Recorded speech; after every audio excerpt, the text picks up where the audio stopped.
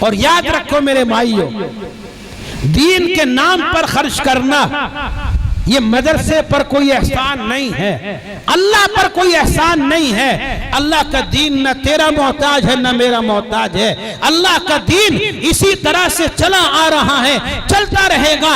دین کی خدمت جو کر لے گا سعادت سمجھتے ہوئے وہ اپنے آپ کو کامیاب کر لے گا۔ ہم دین کی خدمت کریں، ہم اللہ کے نام پر کچھ تعاون کریں اور اللہ کے اوپر احسان جتلائیں، علماء پر احسان جتلائیں، اس سے بڑی بدبختی اور کوئی نہیں ہو سکتا۔ اللہ کا احسان ہے، اللہ نے ہم سے کچھ کام کرا لیا، دین کے نام پر تعاون کرا دیا، یہ اللہ کا احسان ہے، ہمارا کوئی احسان نہیں۔ ایک فارسی کی کتاب ہے شیخ سعدی علیہ الرحمہ کی، گلستہ سعدی کے اندر شیخ سعدی علیہ الرحمہ فرماتے ہیں، منت منے کہ خدمت سلطان ہمیں کنی، منت منے کہ خدمت سلطان ہمیں کنی، من شناس ازو کے بخدمت بداشتت۔ احسان مت جتلا کہ میں نے بادشاہ کی خدمت کی ہے، ارے احسان سمجھ بادشاہ کا کہ تجھے اس نے اپنا خادم بنا لیا۔ احسان سمجھ اللہ کا کہ اللہ نے تیرے مال کو دین کے لیے قبول کر لیا ہے، تیری زندگی کو دین کے لیے قبول کر لیا ہے، تیری سانسوں کو دین کے لیے قبول کر لیا ہے، تیری جوانی کو دین کے لیے قبول کر لیا ہے۔ یہ اللہ کا احسان ہے، ہمارا اللہ کے اوپر کوئی احسان نہیں۔ میرے بھائیو، یہ مدارس، یہ دینی مکاتب، یہ دینی جماعتیں اور جمعیتیں باہمی تعاون سے چلتی ہیں، ایک دوسرے کے تعاون سے چلتی ہیں۔ الحمدللہ آپ کی اس بستی کے اندر، آپ کے اس گاؤں کے اندر یہ عظیم اور ایک بڑا مدرسہ جو دینی خدمات انجام دے رہا ہے، قرآن پڑھا رہا ہے، احادیث سکھا رہا ہے اور دین کی باتیں اور بہت سی باتیں سکھا رہا ہے، یہ ہمارے لیے اللہ کی بڑی نعمت ہے۔ اس نعمت کی قدر کرو اور جس طرح سے بھی اس مدرسے کے تعاون کی ضرورت سامنے آئے، مدرسے کا تعاون کرو تاکہ ہماری دنیا بھی اچھی ہو جائے اور ہماری آخرت بھی اچھی ہو جائے، اور ہم ان دینی مدارس کا تعاون کر کے اپنے آپ کو جنت کا حقدار بنا لیں۔ میرے بھائیو، ہم ایمان والے، ہر ایک آدمی کی خواہش ہے کہ اللہ ہمیں جنت میں جگہ دے۔ ہر ایک کی خواہش ہے نہیں بھائی؟ ہاتھ اٹھاؤ، کس کس کی خواہش ہے جنت میں جانے کی؟ سب کے ہاتھ اٹھ گئے؟ آپ کو نہیں جانا جنت میں، یہ بڑے میاں بیٹھے ہیں، سب کو جنت میں جانا ہے، تو جنت میں جانے کے کام بھی کرنے چاہیے نہیں؟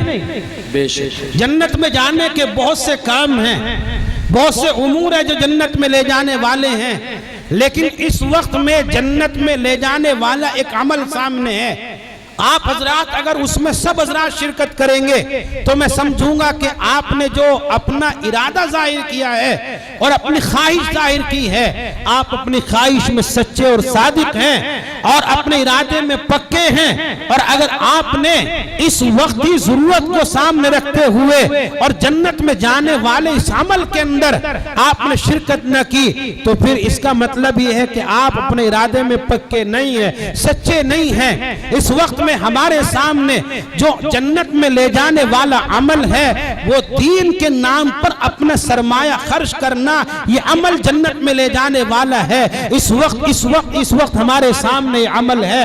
آپ حضرات ارادہ کریں کہ انشاءاللہ ہر ایک آدمی اس مدرسے کا تعاون کرے گا، کریں گے نا انشاءاللہ؟ ڈاکٹر ارشاد ملک کہاں ہے؟ ڈاکٹر